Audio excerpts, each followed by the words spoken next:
I'm Danny Brown, and you're listening to 1 Minute Podcast Tips, the show that helps you be a better podcaster in just a minute a week. If you want more specific tips just for you and your podcast, check out the Magic Mike membership at 1minutepodcasttips.com/support. And now, this week's episode. When it comes to your podcast analytics, usually the best place to look is your podcast hosting company.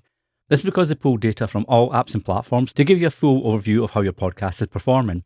However, you can also get more data on your audience by the likes of Podcast Connect from Apple and Spotify for podcasters. But there are a couple of things you need to keep in mind when you're looking at that data, and that's to make sure you listen to the analytics that matter.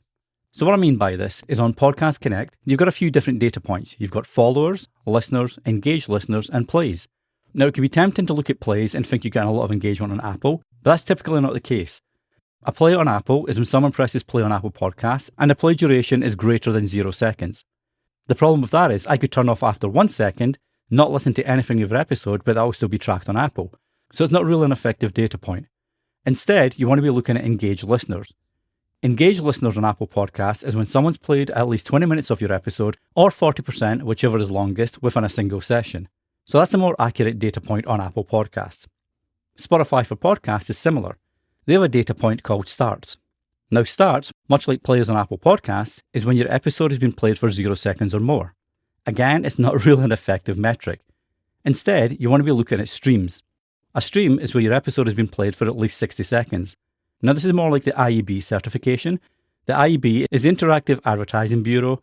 It's pretty much the default for measurement and tracking in the podcasting industry. If you look at podcast hosts, many of them are IAB certified, and it makes for more accurate data. So again, if you're looking at data on Podcast Connect for Apple, or the Spotify for Podcaster dashboard, just make sure you're looking at the right analytics, and I want to give you a much more accurate overview of how your podcast is performing on that platform. Until the next time, happy podcasting. Thanks for listening. If you enjoy 1 Minute Podcast Tips, be sure to share with your friends and other podcasters so they can enjoy it too. Until the next time, happy podcasting.